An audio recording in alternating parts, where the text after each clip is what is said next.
Imagina entrar a un calabozo oscuro en pleno siglo XIX. No hay calefacción, no hay ropa limpia y las personas que están allí encerradas no han cometido ningún crimen. Su única falta es padecer una enfermedad mental. Bienvenidos a un nuevo episodio. Hoy desenterramos la historia de una mujer que no se conformó con ver esta realidad, sino que decidió cambiar la estructura del Estado para transformarla. Hoy hablaremos de la vida y obra de Dorothea Linde Dix, una de las pioneras más importantes de la reforma social y precursora fundamental del trabajo social. Para entender su lucha, primero debemos entender quién era.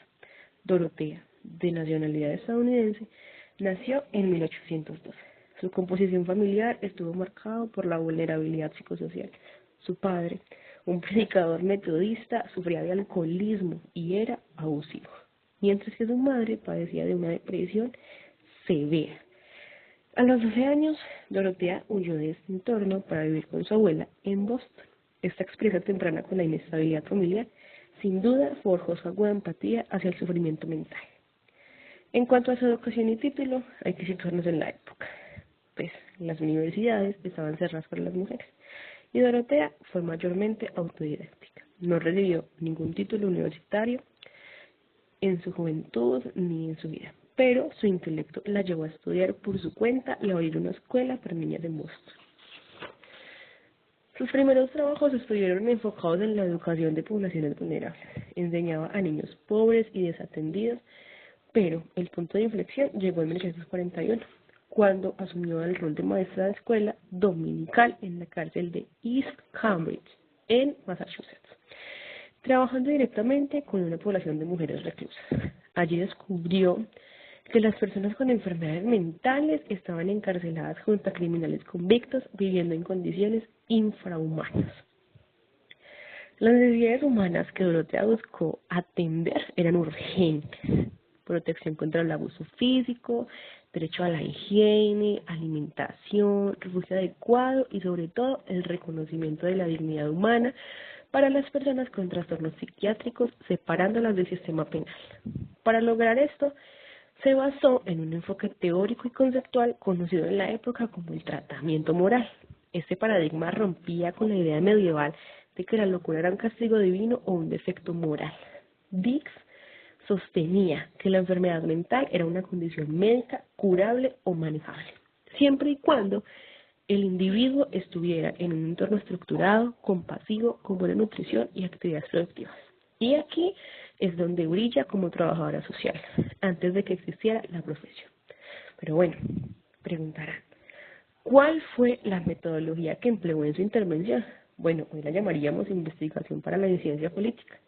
Dix no se quedó en el asistencialismo, realizó una investigación empírica exhaustiva. Recorrió el Estado, documentando meticulosamente las condiciones de las cárceles y asilos. Con esos datos empíricos redactó memoriales y los presentó ante las legislaturas estatales. Hizo cabildeo, movilizó a la opinión pública y exigió presupuesto estatal para construir hospitales especializados.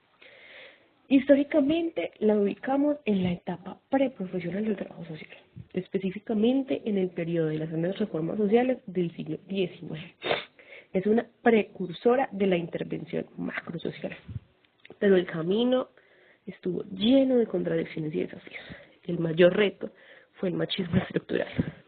Bueno, por ser mujer, no se le permitía hablar en las asambleas legislativas, tenía que entregar sus informes a políticos varones para que los leyeran por hecho. Además, enfrentó la burocracia y la negativa del Estado a asumir la responsabilidad económica de los vulnerables. Su mayor revés fue cuando el presidente Franklin Pierce vetó su proyecto de ley que buscaba otorgar tierras federales para financiar instituciones de salud mental, argumentando que el bienestar social no era competencia del gobierno federal. A pesar de esto, poseía unas habilidades interpersonales formidables, una resiliencia inquebrantable, capacidad de observación crítica, persuasión política, elocuencia en la redacción y una empatía profunda que no se desbordaba, sino que se canalizaba en acción estratégica. Los resultados que obtuvo fueron monumentales. Su intervención directa logró la fundación o ampliación de más de 30 hospitales psiquiátricos en Estados Unidos, Canadá y Europa, y transformó la política pública de su época y sacó a miles de personas de los calabozos. Pero bueno, también surge la pregunta, ¿Cuál es el legado que aporta el trabajo social del siglo XXI? Bueno, pues Dorotea Dix nos enseña que la caridad no es suficiente. Nos legó la importancia de la política social, demostrando que el trabajo social no solo debe acompañar al individuo en su sufrimiento, sino que debe investigar, recolectar datos, generar evidencias y presionar al Estado para cambiar las estructuras que perpetúen ese sufrimiento.